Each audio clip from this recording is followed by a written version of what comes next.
c'est Joséphine Ngoné. Donc, je suis une sœur Maris, la coordinatrice du point d'accueil pour les réfugiés et les immigrés qui se trouvent à la Caritas Dakar. Paris a choisi ce thème dans le cadre de ses 30 ans d'activité. Donc, cette année, nous fêtons 30 ans et nous accueillons les migrants, réfugiés et demandeurs d'asile qui viennent au Sénégal.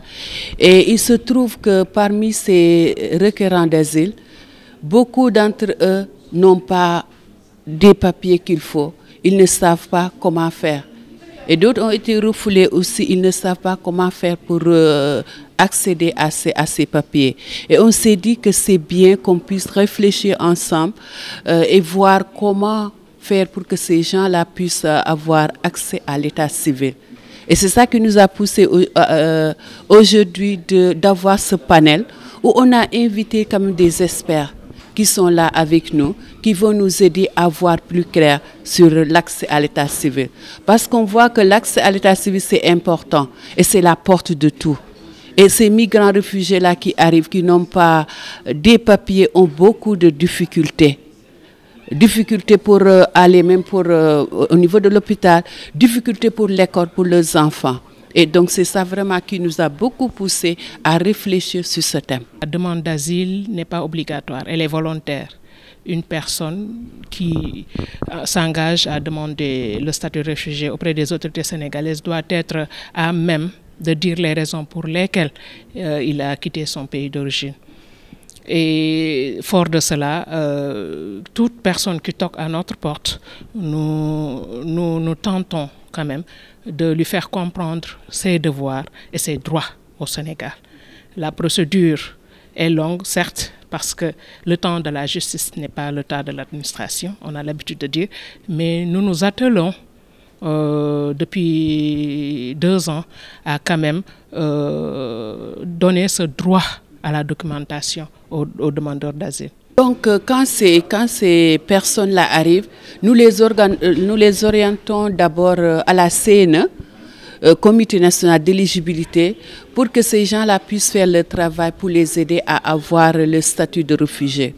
Et des fois, ce n'est pas facile, parce que tu les envoies, ça prend du temps, pour que ces gens-là puissent avoir ces accès. Accès à l'état civil. Et s'il s'agit des ambassades, parce que là aussi il y a des gens qui doivent aller au niveau de leurs ambassades, on nous demande le pari de les fournir certificat de résidence et des fois ces gens-là sont dans la rue.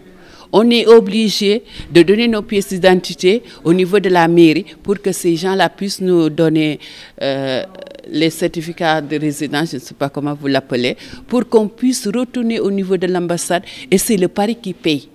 Les ambassades ne le font pas gratuitement. Donc c'est ça vraiment qui nous a beaucoup poussé à réfléchir comment faire pour que ces gens-là puissent avoir accès à l'état civil. Les enfants qui sont nés hors du Sénégal, parce que moi je suis dans le même cas, ma première fille est née en Gambie où j'étais réfugié et je suis arrivé ici, c'est complètement difficile pour elle d'accéder à un acte d'extrait de naissance parce que nous sommes venus dans une circonstance où tout a été abandonné et on ne peut pas récupérer aussi.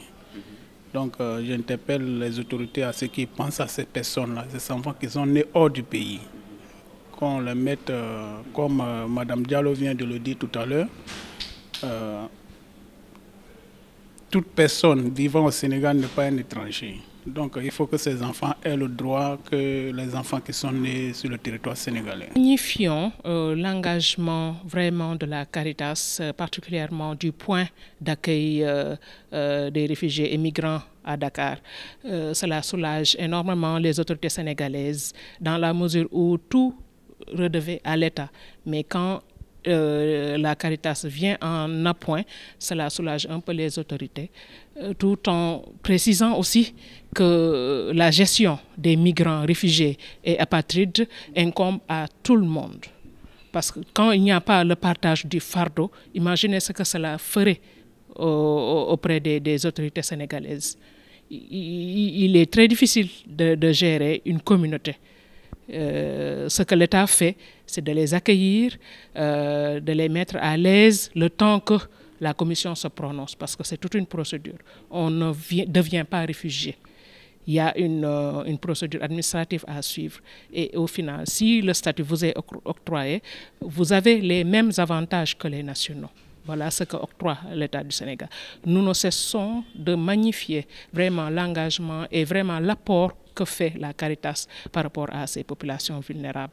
Aujourd'hui, nous sommes encore, je peux dire même en vie, c'est grâce à la Caritas. Physiquement, psychologiquement, c'est eux qui nous viennent en aide. Parce que depuis moi, je suis arrivé ici en 2012, c'est surtout la Caritas qui intervient dans toutes les circonstances dans lesquelles les difficultés dont on traverse, y compris même l'éducation de mes enfants. Parce que l'année surpassée, ma fille devait présenter le BFM. Donc il y avait un problème qui était posé au niveau de l'état civil. Donc c'est la Caritas qui a fait une lettre recommandée, l'enfant a pu accéder à son examen.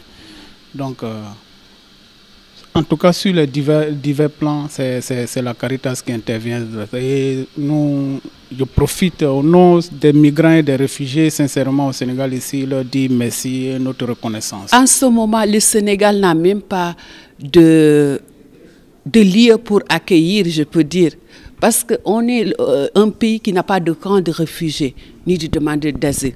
Donc quand les gens arrivent au niveau de la gare du Beau Maraîcher, la première chose, allez-y à la Caritas. Et la Caritas n'a pas de logement sur place. Et c'est ça un grand handicap pour le Paris. Et le service qui est offert, c'est vraiment la Caritas qui donne. Que ce soit le logement, la santé, l'éducation, la formation professionnelle, les activités génératrices de revenus, tout ça c'est offert par la Caritas. Et récemment, seulement hier, il y a RFI qui m'a appelé pour me dire comment nous on voit le message du Haut Commissariat des réfugiés qui décide de diminuer ses activités. J'ai dit, ça va nous affecter. Il dit, mais est-ce que vous vous êtes préparé? J'ai dit, bien sûr, on ne s'est pas préparé. Donc, et cette année, on a vu le nombre a augmenté. Le nombre qu'on a créé, par jour, on est à 20 cibles qui arrivent. Et comme Mme Ndoumbe l'a dit, de 23 nationalités, aujourd'hui, on est à 30 nationalités et plus. Donc voilà en gros ce que le Paris fait. Nous, l'appel que nous lançons, c'est juste pour que les gens puissent mieux connaître ce que la Caritas fait. Parce que la Caritas est là pour tout le monde. On n'a pas de distinction ni de race ni d'ethnie. Tout le monde est accueilli à la Caritas. Pour nous, d'abord, ce qui importe, c'est l'humain. C'est la personne humaine qui arrive vers nous. Tu es accueilli, on essaie de voir comment t'accompagner. Et cette année, nous fêtons nos 30 ans d'existence depuis la création du point d'accueil pour les réfugiés et les immigrés. Après cette activité-là, à la fin du mois de mai, le 25 mai, on aura une grande messe qui va rassembler migrants, réfugiés, partenaires. Après la messe, il y aura des activités culturelles dans l'après-midi. Et que ces activités-là seront animées par les réfugiés, migrants et demandeurs d'asile qui seront là parmi nous.